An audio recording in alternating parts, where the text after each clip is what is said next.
Hello friends, welcome to my channel Basumati creation. 138तम comment reply session को आपण मानक स्वागत। आज वीडियो रे आपण माने पचारिथिबा किछि प्रश्न गुडिक विषय रे आमे आलोचना करिबा। मु जेतिकी जानिछि सेही हिसाब रे आपण जहा पचारिछंती ताहार आंसर देबी, तेणु आपण माने वीडियो को स्किप न करी शेष पर्यंत देखंतु। आज वीडियो रो प्रथम प्रश्नटी हैला, दीदी सीआरपीएमबी के सैलरी 3600 रहिबो ना 6100 हबो, प्लीज टिके कहंतु। देखंतु सीआरपी मानकर पूर्वरु दरमा थिला 3600 टंका, एबे वर्धित हिसाब रे तांकर दरमा बा पारिश्रमिक होईछि 6100 टंका। तेणु सरकार बदलिले मध्य सेमानकर दरमाटा वर्धित हिसाब रे ही से पाइबे, जोटा कि 6100 टंका। जोटा आपण एमबीके लिखिसंती, एमबीके मानकर पूर्वरु जेतिकी दरमा थिला वर्धित हिसाब रे जेतिकी हेइछि, जोटा कि 10750 टंका, सेही पारिश्रमिक ही एमबीके माने मध्य पाइबे। चैनल टी को प्रथम थर पई देखुथिले सब्सक्राइब कर नियंतु एवं पाखरे थिबा घंटी चिन्हटी को टिपी ऑल बटन को प्रेस कर दियंतु, ताहले आपण माने मोर आगामी वीडियो रो नोटिफिकेशन ठीक समय रे पाई परिबे। नेक्स्ट प्रश्नटी हैला, आगो को भी काम दरकार मैडम, एई सब रिक्वायरमेंट केबे बाहरी थिला आमे जानि पारिलु नाही। देखंतु जेते बेले आपणकर जीपीएल फॉर्मेशन होउछि, आंचलिक मंच फॉर्मेशन होउछि, जोटा एसएचजी मान को नेकी एकत्र करके आंचलिक मंच बा सीएलएफ फॉर्मेशन होउछि। सीएलएफ फॉर्मेशन हेबार 3 मास परे जीपीएल फॉर्मेशन होउछि। जीपीएल फॉर्मेशन ठीक जस्ट सरिला परे आपणकर जीपीएलएफ रो सीआरपी, एमबीके, बैंक मित्र, कृषि मित्र, पानी मित्र जहा किछि भी सब एडवर्टाइजमेंट बाहरी थाए, सेही समय रे जदि आपण आवेदन करिवे ताहले आपण सिलेक्शन प्रोसेस रे जहा प्रोसेस अछि से प्रोसेस रे जदि एलिजिबल अछंती, जदि सिलेक्ट हेले ताहले आपण सीआरपी बा एमबीके रहि परिबे। देखंतु आपणकर जदि जीपीएल फॉर्मेशन हो जाइछि, सीआरपी एमबीके सिलेक्शन सरी जाइछि, तापरे भी आपणकर आउ किछि रिक्वायरमेंट जदि बोली पचारिछंती, ताहले देखंतु जदि एई सीआरपी एमबीके बोली तो माने नै, विभिन्न प्रकार एनजीओ रे काम आछि, सेथिरे मध्ये बाहरुछि, आपण सेथिरे काम करि परिबे। ता सहित हमरो जो एसएचजी मानक पई, एसएचजी मेंबर मानक पई विभिन्न प्रकार ट्रेनिंग रो सुविधा सही रहिछि। सेही ट्रेनिंग नै कि मध्ये आपण माने निजे निजे आत्मनिर्भरशील होई परिबे। विभिन्न प्रकार ब्यूटी वेलनेस ट्रेनिंग रही, आमर पार्लर, तो सिलाई,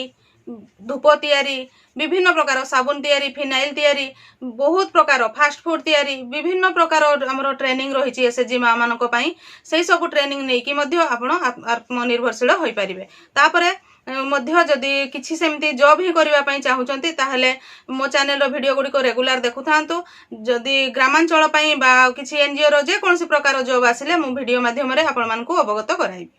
नेक्स्ट प्रश्नटी हैला, निज संपर्कियों को आग लोन दियंती, जरूरी हेले मध्य अलगा लोक मानकु दियंती नाही। देखंतु आपण को जगह रे केमती कोन हेइथिबो से विषय रे कहउचंती, किंतु एक्चुअली नियम हिसाब रे ही लोन देबा कथा।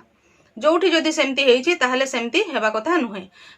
किंतु बहुत जगह रे जदि जणे लोन दियंतु बोली कहिदेले मध्य लोन देई हुए नाही, काहे कि ना बहुत गुटे एलिजिबिलिटी क्राइटेरिया सब थाए। कौन देखिकी तांको आमे लोन देबा, मने करंतु एटा आपण जदि सीआरपी कथा कहउतबे, सीआरपी रे आपणकर वीआरएफ लोन आसी थाए, जोटा कि आंचलिक मंच को आसे। वीआरएफ रो विभिन्न प्रकार पॉइंट अछि, जेमति कि हेल्थ इश्यू थिले हेल्थ रिलेटेड,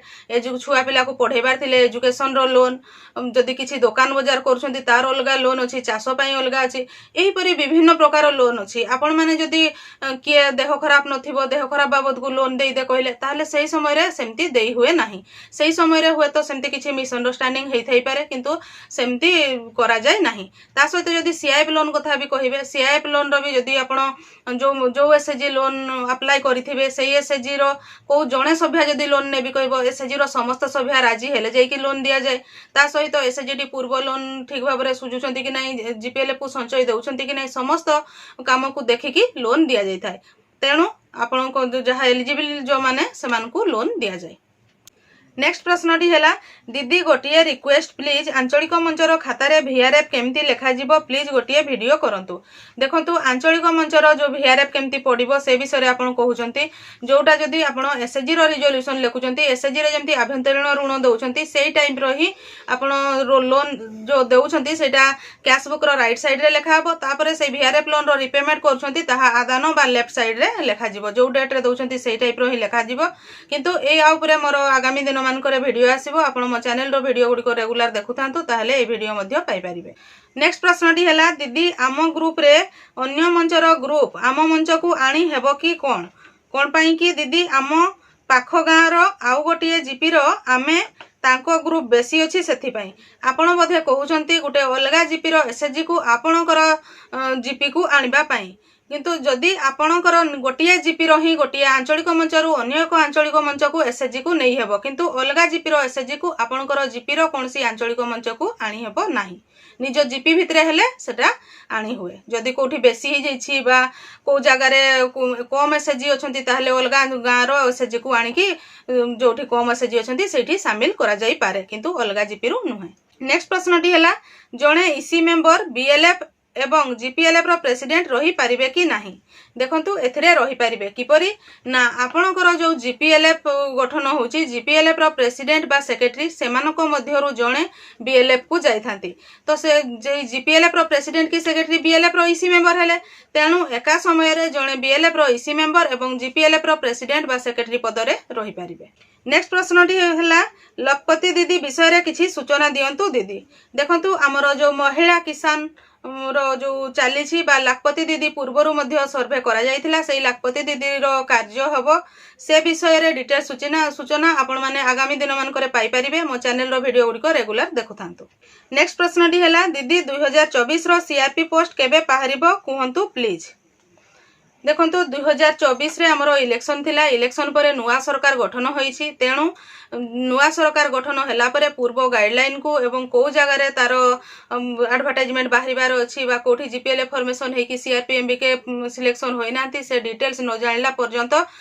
सेटा एडवर्टाइजमेंट बाहरी पारिबो नाही तो पुराना गाइडलाइन कोन अछि से गाइडलाइन को देखि कि नुआ सरकार किछि चेंज करिवे कि सेही गाइडलाइन ही रखिबे से डिटेल्स किछि न आसिला पर्यंत आमे केबे एडवर्टाइजमेंट बाहरुछि से विषय रे किछि कहि परिबा नाही जेते बेले गाइडलाइन आसीबो आपण माने निश्चित भाव रे जानि परिबे जे को समय रु आपणकर को जगह रे एही एडवर्टाइजमेंट टी बाहर करा जिवो। नेक्स्ट प्रश्नटी हैला ईसी मेंबर मानकर आउ दरमा हेबो कि नाही देखंतु ईसी मेंबर मानकर दरमा मार्च 2024 पर्यंत समस्त जीपीएलएफ रो एफटीए अकाउंट बा आईबी अकाउंट को आसी जाइथिला एवं समस्त ईसी सभ्या सेही समय रे पारिश्रमिक बा दरमा नैछंती तापरे इलेक्शन समय थिला कोड ऑफ कंडक्ट लागिथिला तो ता परवर्ती पर्याय रे एबे पर्यंत कोनोसी जीपीएलएफ को ईसी मानकर एफटीए बा मीटिंग फी टंका आसी नाही आपण जो इठी कहउचंती